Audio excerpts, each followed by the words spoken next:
5 Muslim inventions that changed the world. About 1,600,000,000 cups of coffee are consumed every day around the world. Billions of people rely on it as part of their daily routines. And yet, very few people are aware of the Muslim origins of this ubiquitous drink.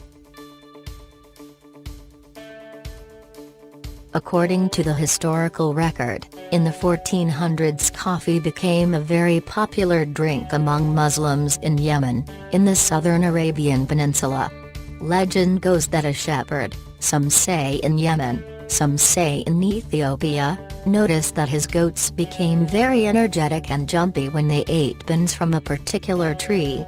He had the courage to try them himself, noticing they gave him an energy boost. Over time, the tradition of roasting the beans and immersing them in water to create a sour yet powerful drink developed, and thus, coffee was born. Regardless of whether or not the story of the shepherd ever really happened, coffee found its way from the highlands of Yemen to the rest of the Ottoman Empire, the premier Muslim empire of the 15th century. Coffee houses specializing in the new drink began to spring up in all the major cities of the Muslim world: Cairo, Istanbul, Damascus, Baghdad. From the Muslim world, the drink found its way into Europe through the great merchant city of Venice.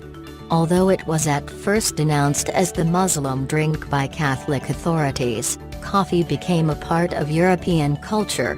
The coffee houses of the 1600s was where philosophers met and discussed issues such as the rights of man, the role of government, and democracy. These discussions over coffee spawned what became the Enlightenment, one of the most powerful intellectual movements of the modern world. From a Yemeni, Ethiopian shepherd to shaping European political thought to over 1 billion cups per day, this Muslim innovation is one of the most important inventions of human history.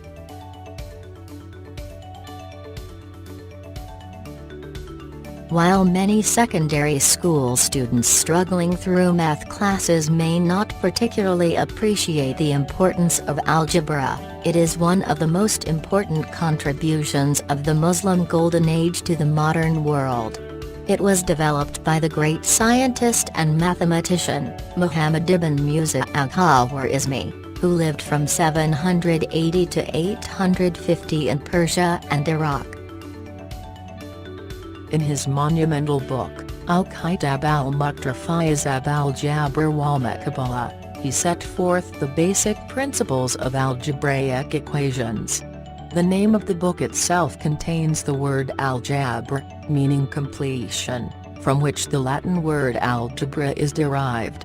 In the book, Al-Khwarizmi explains how to use algebraic equations with unknown variables to solve real-world problems such as zakat calculation and inheritance division. A unique aspect of his reasoning for developing algebra is the desire to make calculations mandated by Islamic law easier to complete in a world without calculators and computers. Al-Khwarizmi's books were translated into Latin in Europe in the 1000s and 1100s, where he was known as Algoritmi. The word algorithm is based on his name and his mathematical works. Without his work in developing algebra, modern practical applications of math, such as engineering, would not be possible. His works were used as math textbooks in European universities for hundreds of years after his death. Speaking of universities, that is also an invention made possible by the Muslim world. Early on in Islamic history, mosques doubled as schools. The same people who led prayers would teach groups of students about Islamic sciences such as Quran, fiqh and hadith. As the Muslim world grew, however, there needed to be formal institutions, known as madrasas, dedicated to the education of students. The first formal madrasa was Al-Qarawiyyin, founded in 859 by Fatima al-Fihri in Fes, Morocco. Her school attracted some of the leading scholars of North Africa, as well as the land's brightest students. At Al-Qarawiyyin, students were taught by teachers for a number of years in a variety of subjects ranging from secular to religious sciences. At the end of the program, if the teachers deemed their students qualified, they would grant them a certificate known as an ijaza, which recognizes that the student understood the material and is now qualified to teach it. These first-degree granting educational institutes quickly spread throughout the Muslim world. Al-Azhar University was founded in Cairo in 970, and in the 1000s, the Seljuks established dozens of madrasas throughout the Middle East. The concept of institutes that grant certificates of completion, degrees, spread into Europe through Muslim Spain, where European students would travel to study. The universities of Bologna in Italy and Oxford in England were founded in the 11th and 12th centuries and continued the Muslim tradition of granting degrees to students who deserved them, and using it as a judge of a person's qualifications in a particular subject.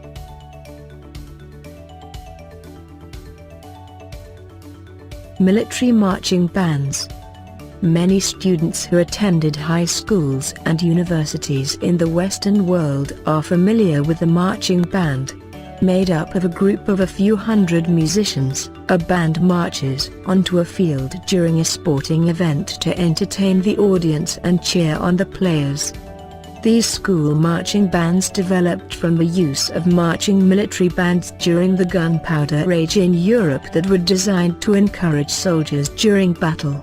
This tradition has its origins in the Ottoman Meta bands of the 1300s that helped make the Ottoman army one of the most powerful in the world. As part of the elite Janissary corps of the Ottoman Empire, the Meta band's purpose was to play loud music that would frighten enemies and encourage allies. Using enormous drums and clashing cymbals, the sounds created by a Meta band could stretch for miles. During the Ottoman conquest of the Balkans throughout the 14th–16th centuries, Meta bands accompanied the fearsome Ottoman armies, who seemed almost invincible even in the face of huge European alliances. Eventually, Christian Europe also caught on to the use of military bands to frighten enemies.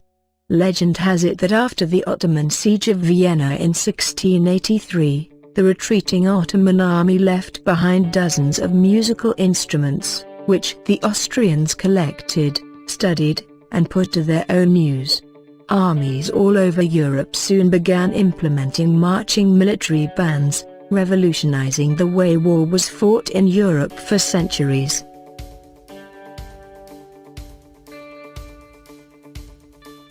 Pinhole cameras. It's hard to imagine a world without photography. Billion-dollar companies like Instagram and Canon are based on the idea of capturing light from a scene, creating an image from it, and reproducing that image.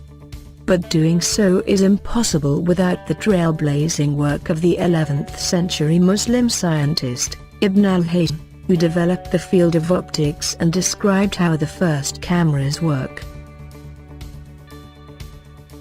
Working in the imperial city of Cairo in the early 1000s, Ibn al-Haytham was one of the greatest scientists of all time.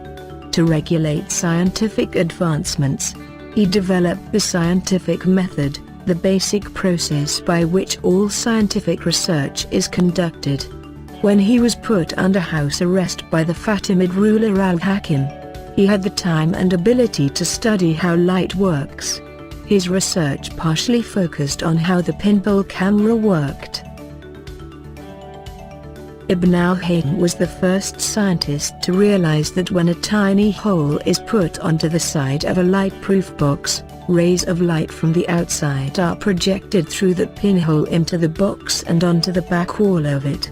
He realized that the smaller the pinhole, aperture, the sharper the image quality, giving him the ability to build cameras that were incredibly accurate and sharp when capturing an image.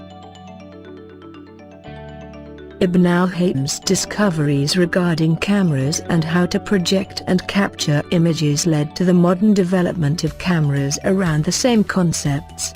Without his research into how light travels through apertures and is projected by them, the modern mechanisms inside everyone's cameras would not exist.